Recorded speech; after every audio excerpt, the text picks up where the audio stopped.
नमस्ते।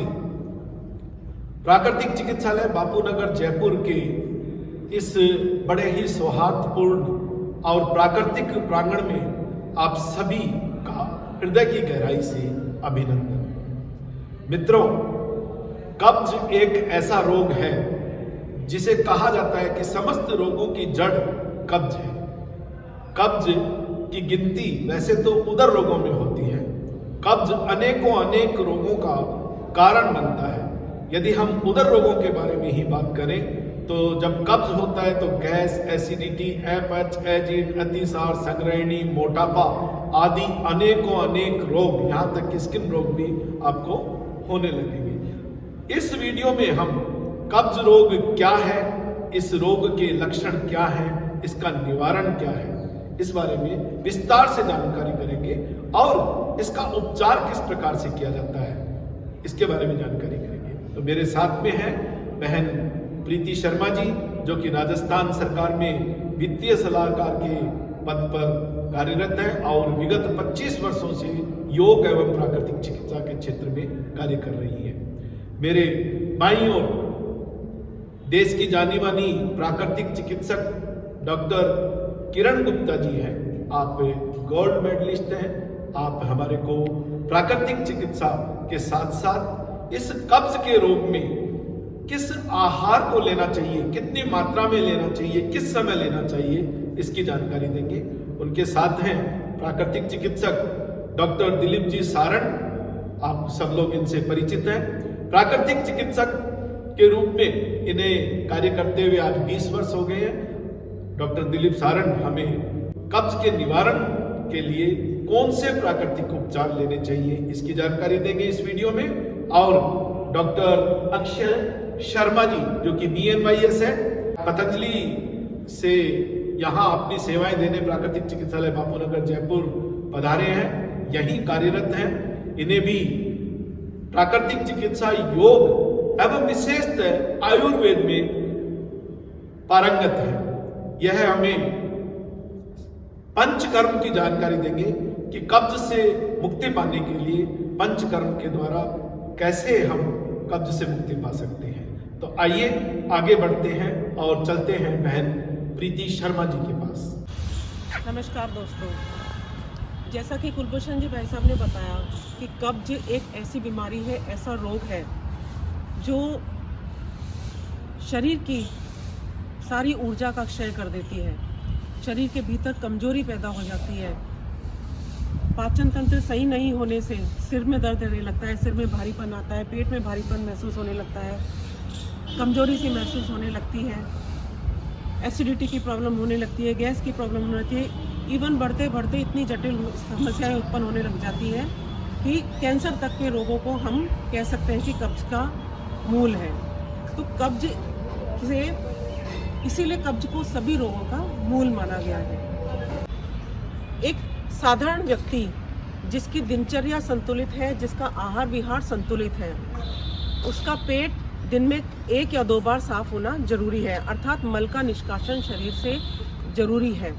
यदि पेट साफ नहीं हो पाता, मल का निष्कासन नहीं हो पाता, आते मल का निष्कासन करने में सक्षम नहीं हो पाती, तो ऐसी स्थिति में हम कह सकते हैं कि शरीर के भीतर कब्ज है और हमारा शरीर विभिन्न रोगों से ग्रस्त होने के कगार पर खड़ा है। पेट हमारा साफ हो, इसके लिए जरूरी है कि हम कब्ज का निवारण करें। कब्ज में मल सूखा हो जाता है, कड़ा हो जाता है, जिसके फलस्वरूप आते मल का निष्कासन नहीं कर पाती है। ऐसी स्थिति में कब्ज का निवारण करना जरूरी है। लेकिन यदि कब्ज के निवारण के लिए, कॉन्स्टिपेशन के निवारण के लिए यदि आप एलोपैथिक दवाइयों का सेवन करते हैं तो उस स्थिति के अंदर एलोपैथी के साइड इफेक्ट से कब्ज और जीर्ण रूप लेने लगता है। इसलिए उचित होगा कि आपका आहार सही हो, आप यौगिक चिकित्सा के रूप में योगासन का अभ्यास करें, प्राणायाम का अभ्यास करें। तो आइए अब हम कैसे प्राणायाम के माध्यम से कब्ज को दूर कर सकते हैं, इसके लिए बैठते हैं। कब्ज के यौगिक उपचार के रूप में सबसे पहले हम अभ्यास करेंगे प्राणायाम का। ऐसे कौन से प्राणायाम जिनका नियमित अभ्यास पेट को साफ करने में, मल के निष्कासन में सहायक सिद्ध हो सकता है। प्राणायाम जैसे कि हमारे पूर्व वीडियो में हमने बताया है, प्राण प्लस आयाम, प्राणों का शरीर में नियमन करना। और इनमें विशेषतः हम अभ्यास करते हैं कपालभाति। कपालभाति प्राणायाम का विस्तृत विवरण हमने अपने पूर्व वीडियो में दिया है। आप संक्षिप्त में इसको देख लीजिए, इसकी विधि समझ लीजिए और कब्ज के रूप में हम इसका कैसे अभ्यास करें इसको समझ लीजिए। मेरुदंड बिल्कुल सीधी किसी भी एक ध्यानात्मक आसन में बैठते हुए वायु मुद्रा की स्थिति में बैठिए। वायु मुद्रा की स्थिति में बैठने से शरीर के भीतर वायु का प्रभाव खत्म होता है और पाचन तंत्र पर उसका विशेष प्रभाव पड़ता है। तो पहली अंगुली को अंगूठे के मूल में लगा दीजिए, अंगूठे को लॉक कर दीजिए, शेष अंगुलियां सीधी रखते हुए दोनों हाथों को घुटनों पे लाके रखें। यह है वायु मुद्रा। मेरुदंड बिल्कुल सीधी, आंखें कोमलता से बंद। और कपालभाति, कपाल यानी मस्तिष्क का अग्रभाग, भाति तेज, ओज, आंति, कांति, आभा, दीप्ति, लावण्य, ग्लो, ब्राइटनेस। और जिसके पाचन तंत्र सुचारू रूप से कार्य करता है, जिसका पेट सही समय पे साफ होने लगता है, ऐसा व्यक्ति, उसके चेहरे पर तेज की प्राप्ति होती है, कांति की प्राप्ति होती है, उसका आभा मंडल स्वतः ही विकसित दिखने लगता है। तो कपालभाति का अभ्यास करने से हमारे शरीर, पेट के भीतर, उदर के भीतर, आंतों के भीतर से मल का निष्कासन सुचारू रूप से होता है। करने की विधि, लगातार हम श्वासों को बाहर की ओर निकालते हैं, पेट स्वतः ही अंदर की ओर पीठ से लगता है।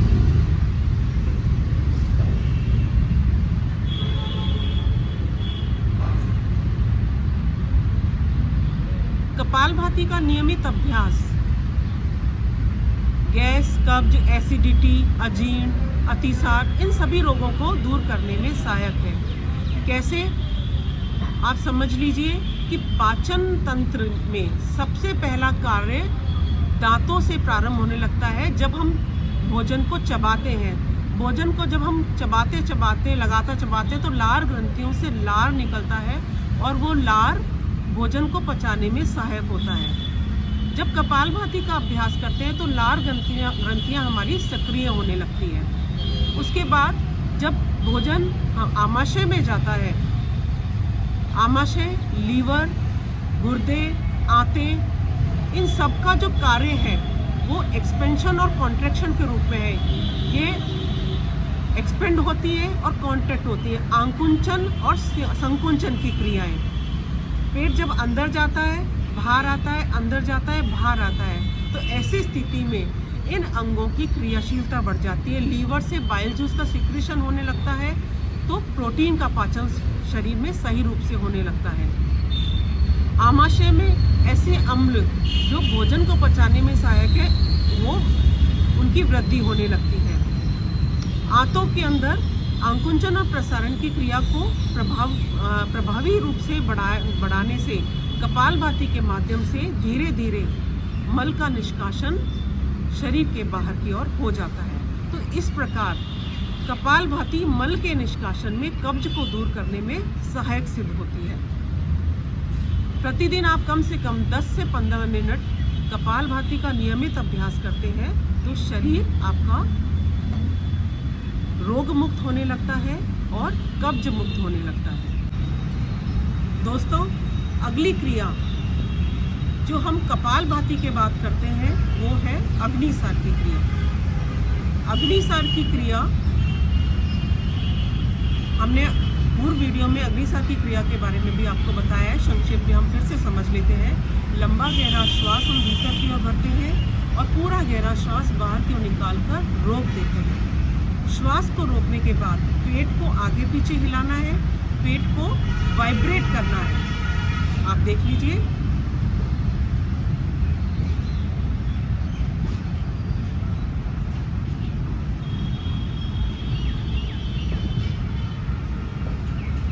जितनी देर श्वास को बाहर की ओर निकालकर आप रोक सकते हैं, उतनी देर रोकते हुए पेट को आगे पीछे हिलाना है। इस क्रिया से शरीर के भीतर अर्थात आंतों के भीतर जो मल जमा हो जाता है वो धीरे धीरे छिटकता हुआ शरीर के बाहर निकलने लगता है और शरीर के भीतर कब्ज का जो रोग है समाप्त होने लगता है। इसलिए प्रतिदिन आप अग्निसार की क्रिया का अभ्यास करें। लेकिन ध्यान दीजिए, जिनका बीपी हाई रहता है या जिनके हृदय में शिराओं में अवरोध आए हुए, वे व्यक्ति श्वासों को रोककर इसका अभ्यास नहीं करें। श्वास प्रश्वास की क्रिया के साथ अग्निसार की क्रिया का अभ्यास करें। प्राणायाम के बाद हम ऐसे कौन से आसन करें जिनसे कब्ज से मुक्ति मिल सके, शरीर का पाचन तंत्र हमारा सुदृढ़ता के साथ सुचारू रूप से कार्य कर सके। दोस्तों, कब्ज के अंदर पेट साफ नहीं होता और पेट में भारीपन सा महसूस होने लगता है। तो योगासन का अभ्यास पेट पर दबाव डालता है, पेट की मांसपेशियों पर दबाव डालता है, अंदरूनी अंगों पर दबाव डालता है। उन अंगों के अंदर खिंचाव होता है, जिसके कारण मल का निष्कासन सही रूप से होने लगता है। तो सबसे प्रमुख आसन है वज्रासन। वज्रासन हमने अपनी पूर्व वीडियो में इसका विस्तृत से विवरण किया है। वज्रासन का अभ्यास पाचन तंत्र को सुदृढ़ बनाता है, भोजन का पाचन करने में सहायक होता है। इसी प्रकार धनुरासन का हम अभ्यास कर सकते हैं, इसी प्रकार चक्रासन का हम अभ्यास कर सकते हैं, भुजंगासन का अभ्यास कर सकते हैं और सर्वांगासन का अभ्यास कर सकते हैं। इन आसनों से पेट पर दबाव पड़ता है। मंडूकासन का अभ्यास कर सकते हैं, अर्धमस्त्रेंद्र आसन का अभ्यास कर सकते हैं। इन सभी आसनों के बारे में हमने पूर्व वीडियो में बताया है। आप हमारे पूर्व वीडियो को देखिए और इन आसनों से लाभ लेते हुए कब्ज से मुक्ति पाने का प्रयास करें। जो लोग इन आसनों का अभ्यास नहीं कर सकते, वे लोग सुबह सुबह उठकर 2-3 ग्लास गर्म पानी पिए और कुछ आसन और सूक्ष्म योगिक क्रियाओं का अभ्यास करें, ताकि पेट के माध्यम से जल के प्रभाव से मल का निष्कासन हो सके। सबसे पहले ऊर्ध्व ताड़ासन, दोनों पैरों को मिला लीजिए, दोनों हाथों का ग्रिप बनाते हुए सिर के ऊपर लाके रखेंगे। पंजों के बल पे शरीर को ऊपर उठाते हुए दोनों हाथों को ऊपर की ओर खींच लीजिए। दृष्टि सामने की ओर स्थिर रखेंगे। ऊर्ध्व ताड़ासन के अंदर जब हमने जल पिया तो वो जल नीचे की ओर दबाव देते हुए मल को नीचे की ओर धकेल देता है। ऐसे 5-6 बार आप कीजिए और 10 सेकंड रुकने का प्रयास करेंगे, फिर श्वास छोड़ते हुए नीचे आ जाएंगे। ध्यान दीजिए, श्वास भरते हुए पंजों के बल पे शरीर को ऊपर की ओर उठाना है, श्वास छोड़ते हुए नीचे की ओर आना है। इसी स्थिति में दोनों पैरों में कंधों के समान अंतर करते हुए अगला अभ्यास हम करेंगे तिर्यक ताड़ासन। हाथों को खींचकर ऊपर रखेंगे, ग्रिप ऊपर की तरफ, श्वास छोड़ते हुए दाईं तरफ झुकें, श्वास भरते हुए ऊपर की तरफ आएंगे, फिर बाईं तरफ झुकें, फिर दाईं तरफ आएंगे। ऐसे 4-5 बार दाईं तरफ से और 4-5 बार बाईं तरफ से। तिर्यक ताड़ासन के बाद हम कटी चालन आसन की 2 क्रियाओं का अभ्यास करेंगे। पहली क्रिया वही कंधों में समानांतर अंतर रखते हुए दोनों हाथ 180 डिग्री में लाएंगे। अपर बॉडी को रोटेट करते हुए दाईं तरफ पीछे की ओर झुके, दायां हाथ कमर पर रखते हुए बायां हाथ दाएं कर देंगे और ऊपर से एड़ी की तरफ देखना है। आप पीछे की स्थिति देखिए, ऊपर से दाएं एड़ी की तरफ देखने का प्रयास करना है। ऐसी स्थिति में आंतों पर पेट पर दबाव पड़ता है और धीरे धीरे मल नीचे की ओर जाने लगता है। बाईं तरफ से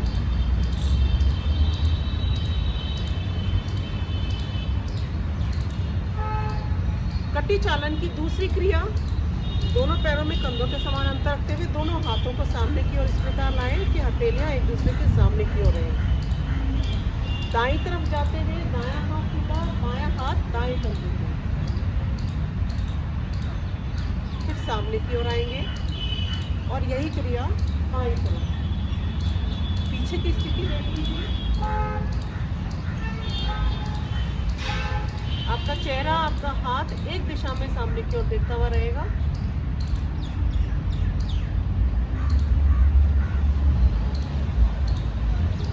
इसके बाद अगला अभ्यास हम करेंगे भुजंगासन। भुजंगासन पहले भी बताया है, और जब पानी पी के करते हैं तो इस प्रकार से करना। ये शंख प्रक्षालन के दौरान किए जाने वाले आसन है। दोनों पैर मिला लीजिए, नहीं, दोनों पैरों में कंधों के समान अंतर रखिए। दोनों हाथ कंधों के पास। श्वास भरते हुए कोहनियों को सीधा करते हुए ऊपर की ओर देखिए। दाईं ओर देखते हुए बाईं पैर की एड़ी की ओर देखने का प्रयास करें। सामने की ओर देखें। श्वास छोड़ते हुए नीचे की ओर आए। फिर से श्वास को भरते हुए दाईं ओर देखें। चेहरे को सामने की ओर करें, नीचे की ओर आए। भुजंगासन के बाद अगला आसन हमें करना है उदरकर्षण आसन, जिसे शंखासन भी कहते हैं। दोनों पैरों में अंतर करते हुए उखड़ू बैठ जाएंगे, दोनों हाथ घुटनों पर। इस कागासन की स्थिति में आने के बाद दायां पैर आपका धरती से लगा रहेगा और बायां घुटना दाएं पैर से लगाते हुए पूरा दबाव आप पेट पर डालिए। दाएं हाथ से दाईं जंघा को पेट की तरफ दबाते हुए पीछे की ओर देखिए। इस स्थिति में पूरा दबाव आपके पेट पर पड़ रहा है, और पेट पर दबाव पड़ने से मल का निष्कासन आंतों से होने लगता है। यही क्रिया बाईं तरफ से करेंगे।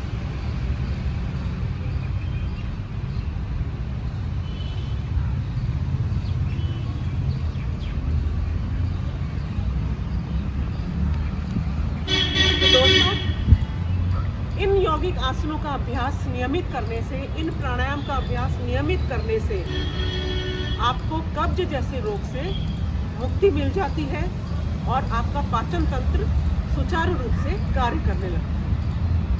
हेलो फ्रेंड्स, मैं डॉक्टर किरण गुप्ता, प्राकृतिक चिकित्सालय बापू नगर जयपुर से पिछले 26 सालों से सेवारत हूँ। आज जो कब्ज का सीरीज चल रहा है, उसी में मैं आपको बताऊंगी कि हमारे यहाँ प्रतिवर्ष हजारों रोगी आते हैं कब्ज को लेकर। कब्ज सभी रोगों का मूल है। इसको हम कैसे ठीक करते हैं? प्राकृतिक चिकित्सा से, प्राकृतिक उपचारों से, यौगिक उपचारों से और प्लस आहार से।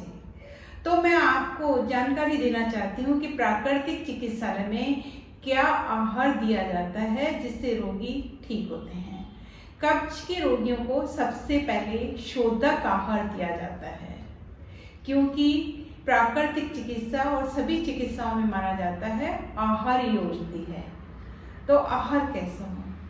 सबसे पहले ये जाने हमारी दिनचर्या के अनुसार इसमें जल चिकित्सा भी महत्वपूर्ण है, यानी जल का सेवन।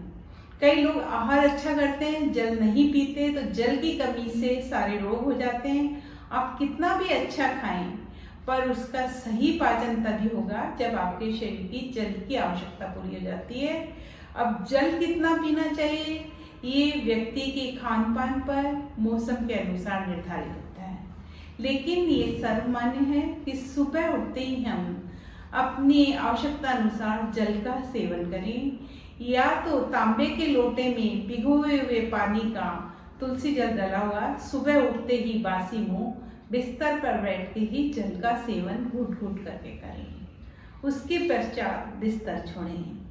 सबसे पहला जो आहार होना चाहिए वो होना चाहिए रेजुवेलेट एंजाइमेटिक ड्रिंक। वो है आंवला एलोवेरा जूस, या नींबू पानी, या त्रिफला पानी, या प्रकृति आपकी एसिडिक है तो हम सौंफ पानी भी पी सकते हैं। सबसे पहले वो पानी पिए, फिर अपना कोई भी योगासन या वॉकिंग ये सब करें।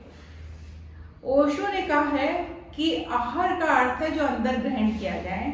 मनन करके, देखकर, सुनकर आप कितना भी अच्छा आहार खाएं, जब तक कि उसके लिए पॉजिटिव नहीं है, वो आपके शरीर को साफ नहीं करेगा, पोषण नहीं देगा। तो सबसे पहले ये हो गया। फिर नाश्ता है। उस समय जो सीजनल फ्रूट्स आए वो भरपेट खाएं आपके वजन के अनुसार। जैसे आपका 60 किलो वजन है तो 600 ग्राम फ्रूट्स खा सकते हैं।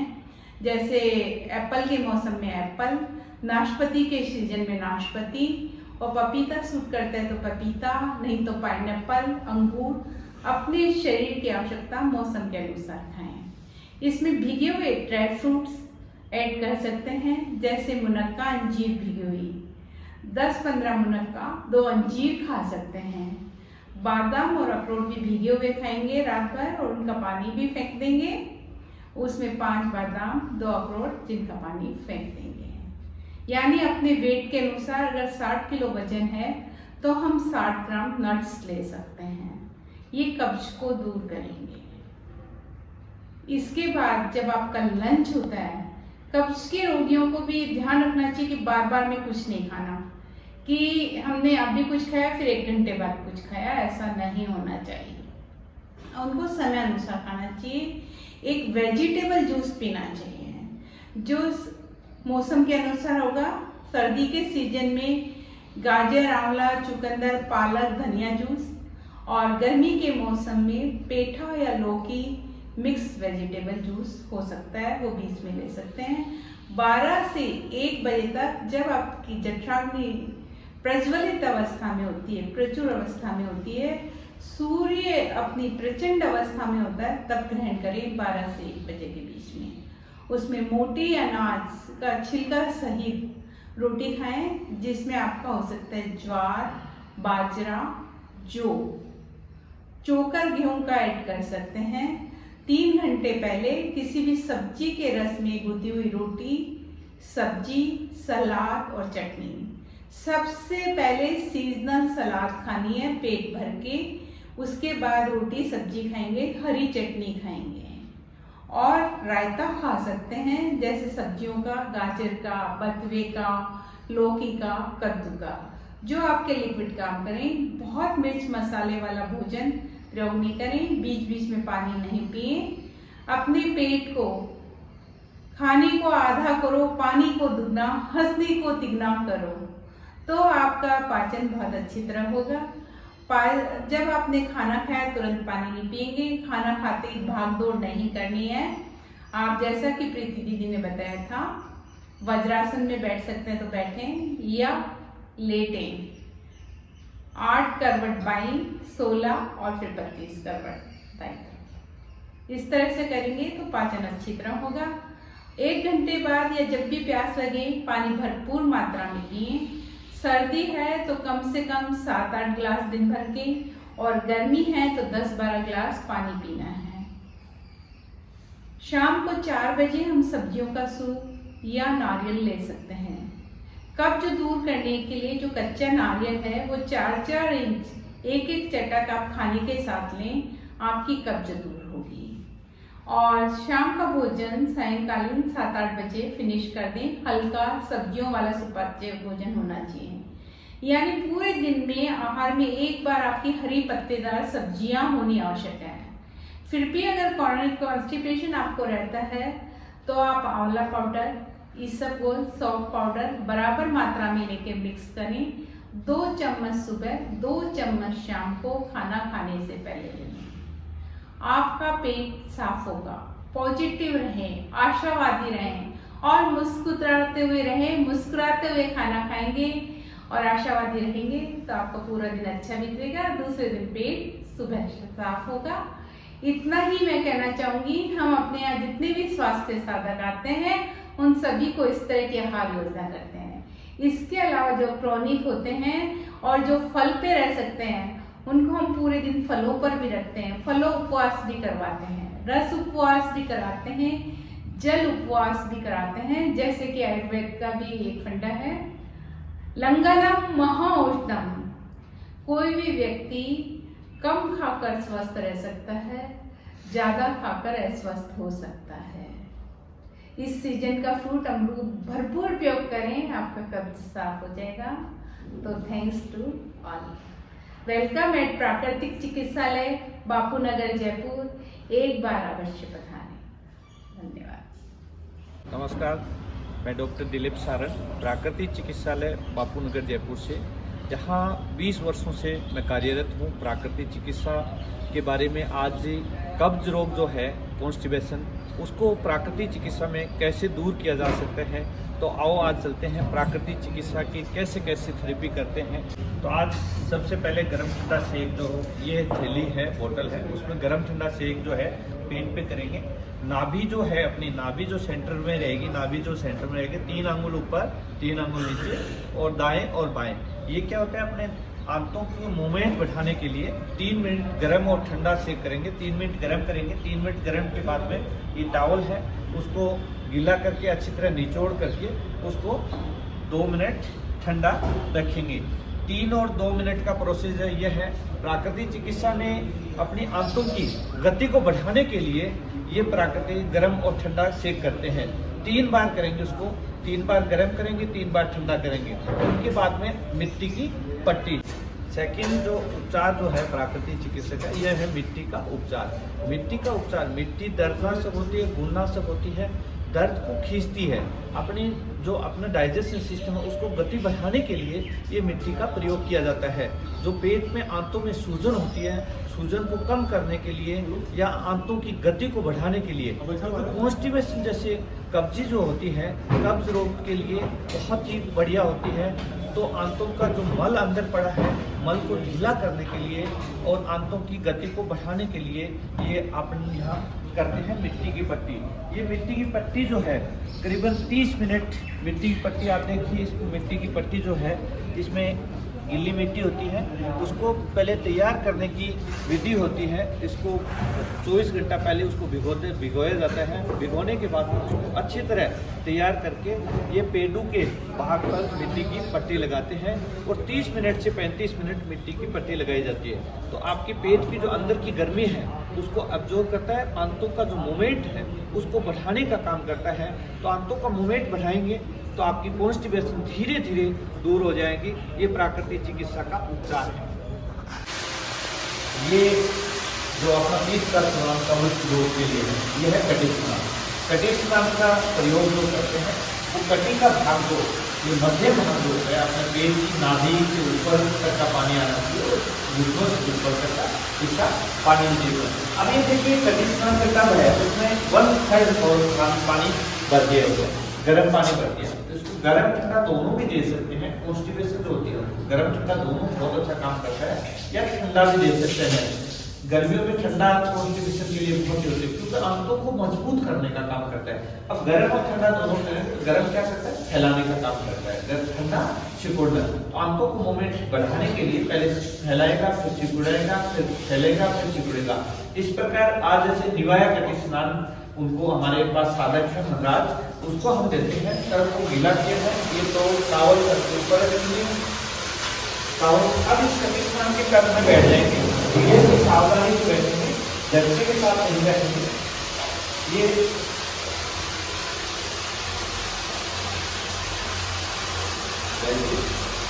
इस पट्टा आगे जो है वो पैर जो है पट्टे रखेंगे, पीछे आराम से हो जाएंगे।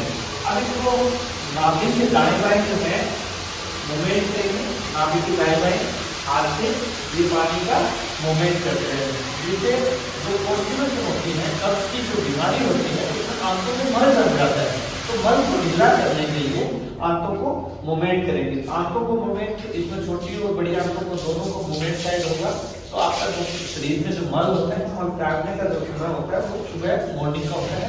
इस टाइम ये दिया है। कटी स्नान के बाद में धीरे धीरे आपके मूवमेंट करना शुरू कर देते हैं। कटी स्नान जो है ये 15 मिनट देना चाहिए। यदि गर्म ठंडा दोनों कटी स्नान देते हैं तो 3 मिनट और 2 मिनट का प्रोसेस होता है। 3 मिनट गर्म और 2 मिनट ठंडा। ये 15 मिनट यदि कटी स्नान देते हैं, कटी स्नान रामबाण मानी जाती है क्योंकि प्राकृतिक चिकित्सा जो है उसमें कटी स्नान का बहुत ही अच्छा महत्व है। क्योंकि प्राकृतिक जब गांधी जी भी प्राकृतिक चिकित्सा का अपने पर कुछ प्रयोग करते थे, तो कटी स्नान, मिट्टी पट्टी और एनिमा 3 चीज उससे हमेशा स्वस्थ रहते थे और एनर्जेटिक रहते थे। क्योंकि प्राकृतिक चिकित्सा में कटिस्नान का बहुत ही अच्छा महत्व है। तो कटिस्नान जो है दिया जाता है वो 3 मिनट 2 मिनट ठंडा और गर्म दोनों कटिस्नान, निवाया कटिस्नान भी ले सकते हैं। उसकी सावधानी थोड़ी सी जरूरी है। सर पर गीला तौलिया रखना चाहिए, 1 गिलास ठंडा पानी पीना चाहिए, क्योंकि यदि ठंडा पानी नहीं पिएंगे, गर्म तौलिया नहीं रखेंगे तो उनको हो सकता है चक्कर आने जैसी होता है। यदि चक्कर, कोई भी साधक जो हमारे पास आते हैं उनको यदि चक्कर आता है तो उसको उस टाइम बाहर निकल के और स्नान, ठंडे पानी से स्नान कर लेना चाहिए। ठंडे पानी से स्नान करेंगे तो एकदम वो हमेशा स्वस्थ हो जाएंगे। नमस्कार साथियों, मैं डॉक्टर अक्षय कुमार शर्मा, प्राकृतिक चिकित्सालय बापू नगर जयपुर से। आज का हमारा विषय है कब्ज। कब्ज को आयुर्वेद चिकित्सा पद्धति से कैसे ठीक किया जा सकता है, आइए जानते हैं। कब्ज को ठीक करने के लिए आयुर्वेद में नाभि एक चिकित्सा पद्धति होती है जिसको उपयोग में लाया जाता है।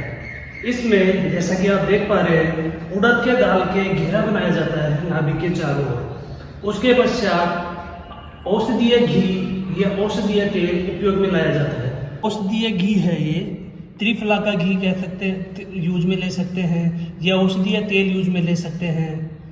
धीरे धीरे करके इसको नाभि के अंदर या नाभि के चारों ओर डाला जाता है। ऐसा 2 से 3 बार किया जाता है और कुछ देर इस औषधीय तेल या औषधीय घी को रखा जाता है। ऐसा करने से शरीर की जो पाचन शक्ति या पाचन अग्नि मंद हो जाती है, वह प्रदीप्त होती है। उसके तथा जो मल कड़ा हो गया है, सूख गया है, कब्ज का रूप ले लिया है, वह शरीर से बाहर निकलने के लिए प्रेरित होता है। ये होती है नाभि बस्ती की प्रक्रिया। प्राकृतिक चिकित्सालय बापू नगर में प्रतिदिन अनेकों स्वास्थ्य साधक नाभि बस्ती का लाभ लेते हैं तथा स्वयं को कब्ज मुक्त, रोग मुक्त एवं स्वास्थ्य लाभ लेते हैं। धन्यवाद। नमस्कार, मैं डॉक्टर कविता गुप्ता एक्यूप्रेशर से यहाँ प्राकृतिक चिकित्सालय में पिछले 5 सालों से ट्रीटमेंट कर रही हूँ। आज हम बात करेंगे कॉन्स्टिपेशन का ट्रीटमेंट एक्यूप्रेशर में किस ढंग से किया जाता है। अपनी हथेली में जो ये मिडल पॉइंट होता है, यहाँ स्मॉल इंटेस्टाइन के और लार्ज इंटेस्टाइन के पॉइंट्स होते हैं। इसको इस ढंग से जिमी से, पेन से या फिर अंगूठे से इस ढंग से प्रेस करेंगे तो अपन को कॉन्स्टिपेशन से रिलीफ मिलता है। दिन में 2 से 3 बार आप इन पॉइंट्स को प्रेस कर सकते हैं। ये लार्ज इंटेस्टाइन के पॉइंट्स को आप इस ढंग से भी पेन से यूं इस दिशा में प्रेस करेंगे तो कॉन्स्टिपेशन की प्रॉब्लम में रिलीफ मिलता है। और सेम यही पॉइंट आपके पैर में भी होते हैं। ये पैर की जो हथेली नीचे की पगतली है उसमें ये एड़ी पे ये पॉइंट्स होते हैं। इसको इस ढंग से पेन से भी प्रेस किया जा सकता है और या फिर आप पैर पे चलते हैं जब एड़ी के बल चलकर आप इनको दिन में 3 से 4 बार प्रेस कर सकते हैं। उससे आपको कॉन्स्टिपेशन की प्रॉब्लम में रिलीफ मिलेगा और जल्दी ही ठीक हो जाएगी। धन्यवाद।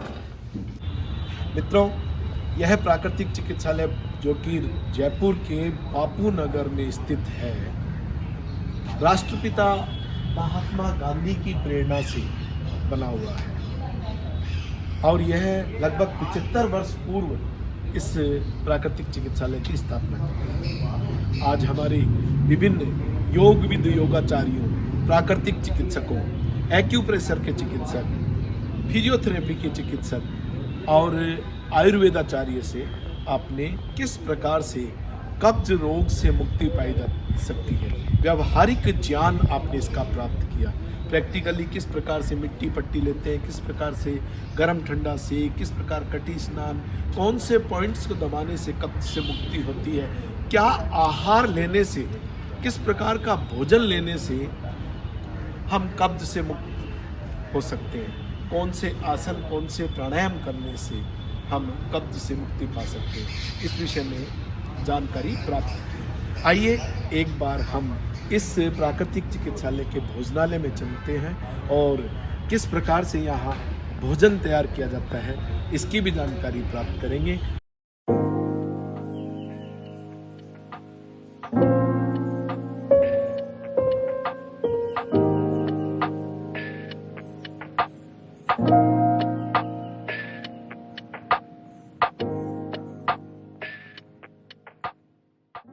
आप लोग इस प्राकृतिक चिकित्सालय के प्रांगण में एक बार पधारें और इस वीडियो में हमने कब्ज से मुक्ति पाने के लिए जो जानकारी आपको दी, इसका लाभ उठाएं और इस कब्ज जैसे भयानक रोग जो भविष्य में जाकर कैंसर जैसे महामारी का कारण बन सकता है, उससे मुक्ति पा सकते हैं।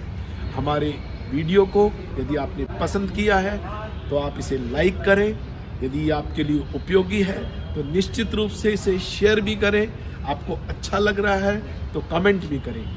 हमारा उद्देश्य किसी प्रकार का कोई व्यावसायिक उद्देश्य नहीं है, जब आप यहाँ पधारेंगे तो आपको पता चलेगा, लेकिन फिर भी लोगों तक ये जानकारी पहुँचे, इसलिए आप कृपया इसको शेयर करें, कमेंट करें, लाइक करें। और निश्चित रूप से यदि आप कब्ज जैसे भयानक रोग से पीड़ित हैं तो हमारे द्वारा इस वीडियो में बताई गई विधि को अपनाकर आप इस रोग से मुक्त होंगे। इसी मंगल कामना के साथ जय हिंद, जय भारत।